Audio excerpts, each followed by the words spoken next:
Bienvenue chers amis, pour une nouvelle vidéo du classeur mythologique. Ici, Joe le Barde. Allumons un petit feu que je vous raconte l'histoire du plus célèbre des plus célèbres de tous les dieux.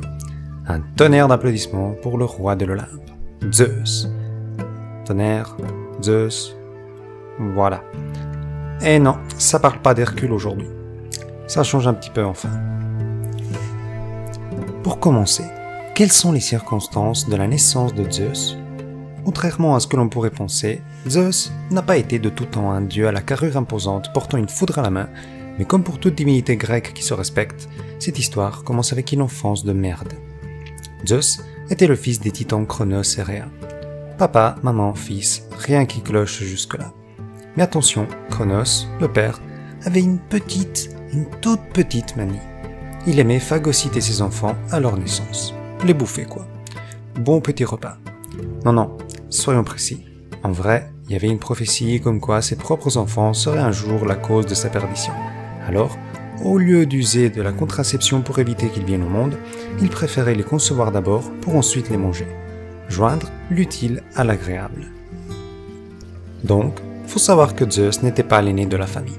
Car avant lui, Poséidon, Hadès, Héra, Déméter et Hestia étaient tous passés dans l'assiette de papa Cronos, dans ses mâchoires, puis dans son bide. Par contre, ils étaient restés là bloqués, en digestion dans le ventre, genre graisse viscérale, pas très bonne pour la santé. Comme quoi, quand on dit celui-là je digère pas, voilà. Mais revenons à notre Zeus. À sa naissance, l'histoire allait se répéter. Il allait se faire manger, mais vous comprendrez bien que Rhea, la mère, en avait un peu ras-le-bol que son mari ingurgite les enfants. Je veux dire, 9 mois de grossesse pour que le gros lard se fasse un petit dîner, non merci.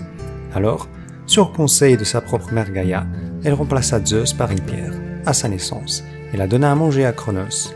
Et comme bien sûr tout le monde sait que les bébés ressemblent à des pierres, Cronos l'avala sans soupçon. Entre-temps, le petit Zeus fut envoyé sur Crète, où il put se cacher des regards de son père dans une grotte et fut nourri par une chèvre et élevé par les nymphes méliennes et les divinités curettes. Donc, si je comprends bien, Cronos ne savait pas distinguer un môme d'une pierre, pourtant il était capable de trouver un enfant caché sur terre, un peu comme une aiguille dans une botte de foin, au point qu'il fallut le cacher dans une grotte. Vive la logique. Mis à part les conneries, Zeus put grandir à l'abri de son papa affamé et accomplir sa destinée, celle de la prophétie. En effet, Zeus serait celui qui parviendrait à renverser les titans et commencer une nouvelle ère, celle des dieux de l'Olympe. Une fois adolescent, Zeus s'associa, on ne sait pas trop les détails de cette association, avec Métis, une titanide qui était la personnification de la fourberie.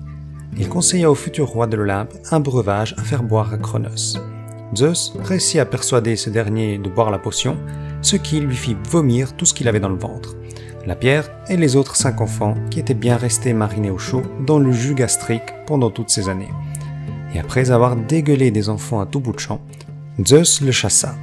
Selon certains, Cronos fut envoyé au Tartare. Rien à voir avec la sauce, c'était si l'on veut l'enfer des anciens Grecs.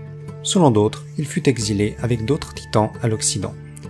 La famille décomposée, Zeus prit ses aises sur le trône du monde et devint le roi des dieux, inaugurant ainsi une nouvelle ère, regorgeant de foudre, inceste et terreur parmi les hommes. Mais tout ça, c'est une autre histoire.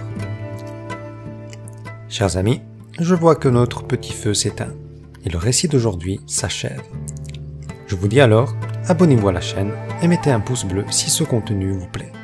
Aussi, commentez si vous voulez faire part de votre avis. À tout de bientôt.